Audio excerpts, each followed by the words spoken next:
Ano ga pare? Magandang araw mga par. Na-late ang upload natin mga gar. Ito nga pala ay nung March 14, 2005, 6:30 PM. Kakatapos lang ng exam namin mga par. At ngayong araw ay pupunta kami sa Lamay mga gar. Namatayan kasi ng lolo yung isa naming kaklase mga par. At mula nga dito sa Poblacion Baco ay biyahe tayo papuntang Takligan mga par. Syempre puputol-putulin natin ng video para hindi kayo mainip mga gar. At pagkalipas nga ng ilang minuto, ayan, nandito na tayo sa tulay ng Alag mga par. Ito yung tulay na lagi na lang inaabangan sa balita mga par. Kasi sa tuwing umuulan, umaapaw ang tubig dito mga gar. Kaya kung mapapansin nyo sa kaliwa, naggagawa sila ng panibagong tulay mga par. Yung tulay na mas mataas kaysa dito sa unang tulay mga par. Hindi mas mataas sa pride ng jowa mo ha. Usapang tulay lang to mga par. At pagkalampas nga namin dito sa tulay ng Alag mga par, syempre puputulin na muna uli natin ang ating video mga gar. Ayan, andito na tayo sa Santa Rosa mga par. At napansin ko nga dito nakakaunti na lang yung gasolina natin mga par. Buti na lang may malapit na gasolinahan dito mga par. Kaya agad kaming lumiko sa kaliwa mga gar. Maggagabi na rin kasi mga par. At saka sobrang layo din ang biyabiyahihin natin mga gar. Sigurado ko kukulangin yung gasolina natin dun mga par. Habang naggagas tayo dito mga par, iniintay tayo ng mga kaklase nating oso dun sa kabila mga gar. At dito nga hindi ko alam kung saan ko nailagay ang wallet ko mga par. Medyo kinabahan tayo ng konti dito mga gar. Akala ko kasi nalaglag na yung wallet natin mga par. Naandun pa naman yung ating mahahalagang dokumento mga par, kasamang lisensya natin mga gar. At dito nga ay napansin natin na naiinip na yung mga kaklase nating oso sa kabila mga par. Syempre magagabi na, baka abutin kami ng dilim sa daan mga par.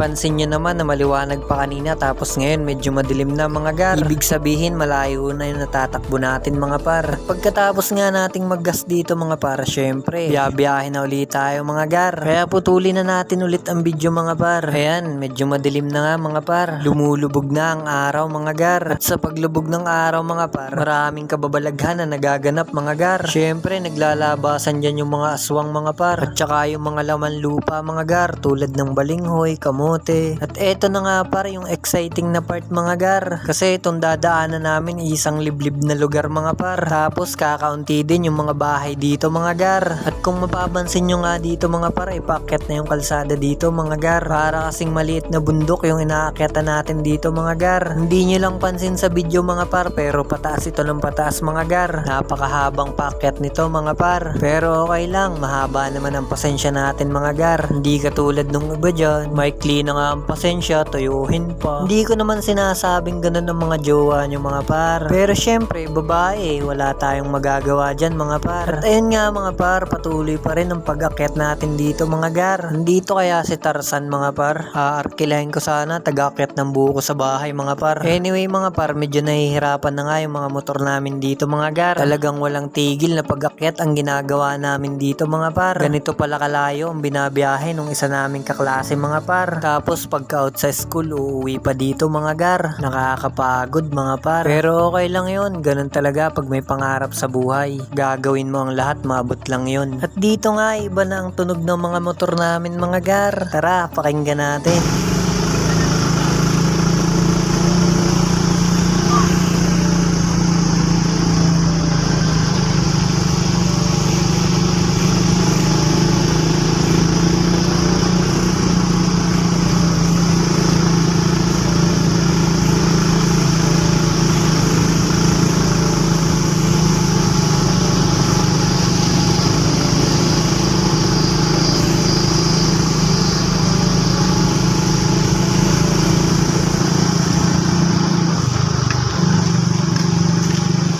At pagkatapos nga ng mahabang paakyat mga par, palusong naman tayo mga gar. Talagang napaka-exciting ng biyahe namin mga par. Kaso syempre iniisip din natin yung pagbalik natin mamaya mga gar. Syempre madilim na mamaya, tapos dito na naman tayo dadaan pabalik mga par. Kung mapapansin nyo nga, unti-unti nang dumidilim ang paligid mga par. Dumilim ang paligid. Abay, may pagkanta pa. Ang galing ko palang kumanta bakit di ako sumali sa Pera o Bayong? Syempre kahit paano may premyo dun. Walang talo talo dun par. Anyway mga par, mahaba pa tong biyahe na to kaya putulin ulit natin mga gar. At pagkatapos nga ng ilang minutong biyahe mga par, mula dito sa liblib ng kagubatan mga par ay natatanaw na natin ang labas mga par. At kung mapapansin nyo dito mga par, wala na dito mga bahay o kahit taong naglalakad mga par. Kahit umpisa pa lang ng pasok natin dito mga par, wala tayong nasalubong kahit isang sasakyan dito mga gar. Ganito katahimik sa lugar na ito mga par. Kaya kung gusto mo ng peace of mind, punta ka lang dito mga par. Kaso sa araw ka pumunta dito, wag sa ganitong oras mga par. Kasi kung ganitong oras ka pupunta, hindi peace of mind ang mararamdaman mo dito mga par. Dahil kung mag-isa ka lang babiyahe dito mga par, sigurado tatayo ang mga balahibo mo dito mga par. Ikaw ba naman ang mahigit isang oras nang nagmamaneho, tapos taintay ka na, ewan ko lang kung dito mayo ang balahibo mo. At ayun nga mga par, isang liblib na lugar na naman ang napasok natin mga gar. Halos wala nang araw dito mga par, kaya lumalakas na yung ilaw nila sa likod mga gar. Parang paikot-ikot lang kami dito mga par. Sabi nila kapag daw naliligaw ka at parang paikot-ikot ka lang, dapat daw baligtarin mo ang iyong brief mga par. Luma na daw kasi kapag damit yung binaligtad mo mga par. Kaso wala tayong brief dito mga par, hindi tayo nagbre-brief para fresh. Uy, biro lang, baka maniwala kayo. At ayun nga mga par, masyadong mahaba na yung video natin kaya pinutol ko na naman ito mga gar. At kung mapapansin nyo mga par, gabi na nga kami nakarating dito mga gar. Ganun kalayo yung binayahe natin mga par. Isipin mo, araw pa kanina tapos gabi na ngayon mga gar. Siya nga pala mga par, kasama nga pala namin dito si Sir Wendell mga gar. Siya yung teacher namin sa math nung first year mga gar. Kaso hindi na siya sa BCC nagtuturo ngayon mga gar. At pagdating nga dito ni Kuya Norman mga par, yan yung namatay ng lolo mga gar. Kaagad niya kaming isinama dun sa loob mga par. Kasama nga pala natin dito si Kuya Nap, yang nakadilaw. Tapos si Baby Krista, tapos ang ninang. At ang aming import na si Sir Wendell mga par. Tapos si Ate Elda yung naka-brown mga gar. Si Ate Irish naman tong nakasombrelo at itong naghahanap sa kanyang backpack ay si Ate Marian mga gar. Syempre, napasama din dito ang pinakamagandang babae mga par.